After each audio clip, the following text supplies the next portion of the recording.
इस बीच आगरा से बड़ी खबर है, जहां बदमाशों से मुठभेड़ हुई है। एक बदमाश के पैर में इस दौरान गोली लगी। आपको बता दें कि इस एनकाउंटर में 4 बदमाश गिरफ्तार किए गए हैं। चोरी की घटना सामने आई थी, उसके बाद से फरार थे बदमाश। बदमाशों के कब्जे से चोरी की ज्वेलरी भी बरामद कर ली गई है।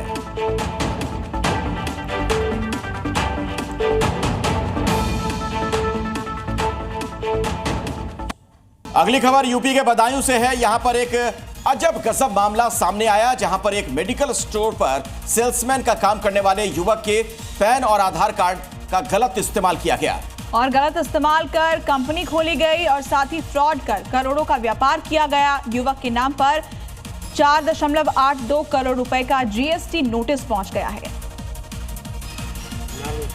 जब युवक के घर 4.82 करोड़ रुपए का सीजीएसटी का नोटिस पहुंचा, तब युवक और उसके परिजन सकते में पड़ गए। जिस युवक के नाम पर 4.82 करोड़ रुपए का नोटिस गया है, वो एक मेडिकल स्टोर पर महज 10,000 रुपए महीने की नौकरी करता है। राम बाबू के मुताबिक 1 साल पहले वो ऑनलाइन नौकरी की तलाश कर रहा था और इसी दौरान एक युवती ने उससे संपर्क कर उसका पैन कार्ड और आधार कार्ड मांग लिया था और नौकरी भी नहीं दिलाई। युवक का आरोप है कि उन्हीं दस्तावेजों के आधार पर उसके नाम से फ्रॉड कर फर्म बनाई गई और 27 करोड़ रुपए का ऑनलाइन व्यापार किया गया। अब इस पूरे मामले की जांच की जा रही है। पहाड़ों पर अभी भी जारी है भारी बारिश का सिलसिला। उत्तराखंड के कई जिलों में ऑरेंज अलर्ट, तो हिमाचल प्रदेश और जम्मू कश्मीर में भारी बारिश की चेतावनी। उत्तर प्रदेश में बाढ़ से राहत बचाव के लिए सीएम योगी ने 11 मंत्रियों की बनाई टीम। बाढ़ प्रभावित जिलों में मंत्रियों की टीम 11 राहत कार्यों की करेगी निगरानी। डीएम, एसपी, सीएमओ समेत सभी अधिकारियों को 24 घंटे फील्ड में रहने के निर्देश। यूपी के बलिया में गंगा नदी का रौद्र रूप, जलस्तर बढ़ने से कटान की समस्या गंभीर। कई घर नदी में समा गए, पलायन करने पर मजबूर हुए लोग। वाराणसी की खबर है, जहां पर खतरे के निशान के ऊपर बह रही है गंगा नदी। रिहायशी इलाकों तक पहुंच गया पानी। सभी 84 घाट पूरी तरह से डूबे।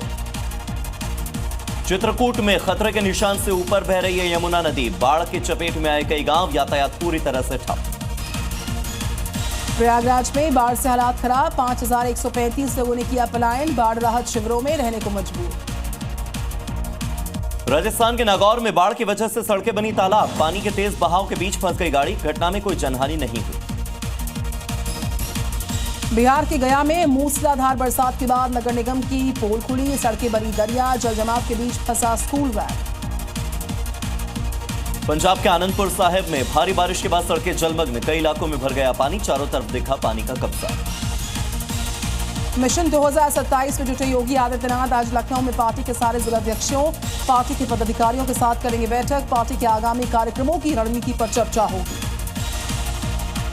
रॉबर्ट वाड्रा की बड़ी मुश्किलें। गुरुग्राम लैंड डील मामले में राउस एवेन्यू कोर्ट का नोटिस। 28 अगस्त को होगी मामले की अगली सुनवाई। वाड्रा के खिलाफ ईडी दायर कर चुकी है मनी लॉन्ड्रिंग का आरोप पत्र। मध्य प्रदेश के बुरहानपुर में इस्लाम कबूल कर निकाह नहीं करने की महिला की हत्या कर दी गई। भड़के परिजनों ने की आरोपी के खिलाफ फांसी की मांग। आरोपी का घर भी तोड़े जाने की मांग उठाई गई। कल से शुरू होगा दिल्ली विधानसभा का मॉनसून सत्र। पेपरलेस होगी सत्र की पूरी कार्यवाही। सत्र में शिक्षा से जुड़ा नया बिल किया जाएगा पेश। 15 अगस्त को लेकर दिल्ली में और कड़ी की गई सुरक्षा व्यवस्था। 2 अगस्त से 16 अगस्त तक drone, paraglider, hang glider, paramotor, hot air balloon जैसे उड़ने वाले उपकरणों पर रोक लगाई।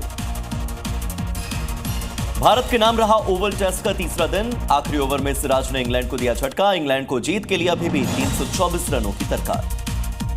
यूपी के मऊ में अवैध धर्मांतरण का मामला। इलाज के बहाने करीब 300 महिलाओं का धर्मांतरण करवाने का आरोप। 2 लोगों के खिलाफ केस दर्ज। उत्तर प्रदेश में 5 अगस्त से शुरू होगी अग्निवीर की भर्ती। 18 अगस्त तक भर्ती रैली। 13 जिलों में 11,000 अभ्यर्थी होंगे शामिल। कानपुर में कार ने बाइक सवार कांवड़ियों को टक्कर मारी। हादसे में 2 कांवड़िए जख्मी। घटना के बाद कांवड़ियों का हंगामा, गाड़ी में तोड़फोड़।